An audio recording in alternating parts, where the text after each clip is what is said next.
जय श्रीराम. आज आपण आलेलो आहोत पुण्यामध्ये. इथं अजून एकदा आपल्या एका हिंदू मातंग समाजाच्या बहिणी बरोबर लव जिहादचा शिकार झालेला आहे. पण या वेळेला फक्त आई बरोबरच नाही तर त्यांच्या मुली बरोबर सुद्धा या अमानुष माणसाने अत्याचार करायचा प्रयत्न केलेला आहे. पुण्यामध्ये मध्ये राहणारी आपली एक बहीण आहे आणि या बहिणी बरोबर जमीर शेख यांनी 2005 साली खोटी नावं सांगून लग्न केलं. त्याच्यानंतर 20 वर्षाचा संसार केला. या संसारामध्ये हा जिहादी एक सुद्धा रुपये कमवायचा नाही. आपल्या बहिणीला बाहेर कामाला जायला लावायचा. शारीरिक संबंध जर ठेवले नाही तर तुझ्यावरती ऍसिड टाकीन, नाहीतर तुझे व्हिडिओ काढून व्हायरल करील, अशा धमक्या द्यायच्या. आणि या जिहादी वृत्तीच्या माणसाची मानसिकता बघा. स्वतःच्या पोरगी जी आहे तिच्यावरती सुद्धा या जिहादीने हात टाकायचा प्रयत्न केलेला आहे. आणि हा स्वतःच्या पत्नीला काय म्हणतो, तू मातंग समाजाची आहेस, तुझं संडास धुवायचं काम आहे. आणि अशा जातीवाचक शिवीगाळ करून स्वतःच्या बायकोला तर त्रास दिलाच, पण स्वतःच्या मुलीवरती सुद्धा हात टाकायचा प्रयत्न या व्यक्तीने केलेला आहे. आज आपण जाणून घेऊया लव जिहादची शिकार झालेली आई आणि तिची मुलगी, त्यांच्याकडूनच आपण समजून घेऊया की नक्की प्रकार काय झालेला आहे. ताई, तुम्ही सांगू शकता की नक्की तुमच्या बरोबर काय प्रकार घडला थोडक्यामध्ये? कारण की ताई, तुमच्या बरोबर जी गोष्ट घडलेली आहे आज, ती उद्या निदान दुसऱ्या बरोबर तरी घडू नये. कारण की आजही आपला जो हिंदू समाज आहे त्याला असं वाटतं की असं काही जगात होत नसतं. मेरा अब्दुल अलग आहे. एक वय असतं प्रेमाचं, त्या प्रेमाच्या वयामध्ये माणूस या सगळ्या गोष्टींना बळी पडतो आणि उद्या आपल्या हिंदू मुलीचं आणि त्यांच्या येणाऱ्या पुढच्या पिढीचं नुकसान होतं. त्यामुळे तुम्ही महिलांना काय संदेश द्याल आणि तुमच्या बरोबर काय नेमकी घटना घडली ते तुम्ही कृपया सांगा.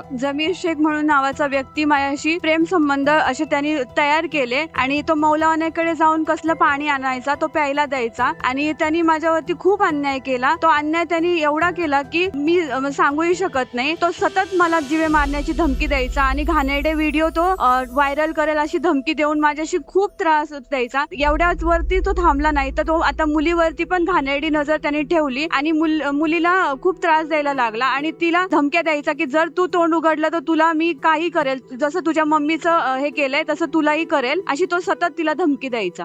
त्यांचं आणि तुमचं लग्न झालेलं होतं आणि ही मुलगी त्याची पण आहे, म्हणजे स्वतःच्याच मुलीवरती त्याने हात टाकायचा प्रयत्न केला. हो, तो त्यांनी माझंही हे केलं आणि तो स्वतःच्या मुलीला, जो माणूस स्वतःच्या मुलीलाही सोडू शकत नाही तो समाजात राहण्याच्या पण लायकीचा नाही.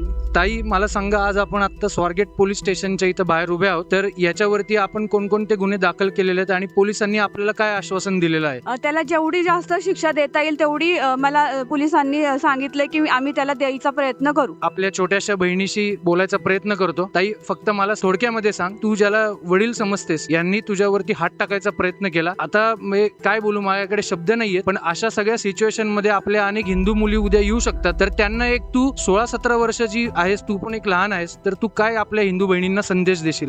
मी सांगेल की घाबरू नका. जर असं काही असेल तर लवकरात लवकर कोणत्या मोठ्या व्यक्तीला सांगा, कारण घाबरून आपण बळी पडून आपण आपला पण जीव धोक्यात घालतो.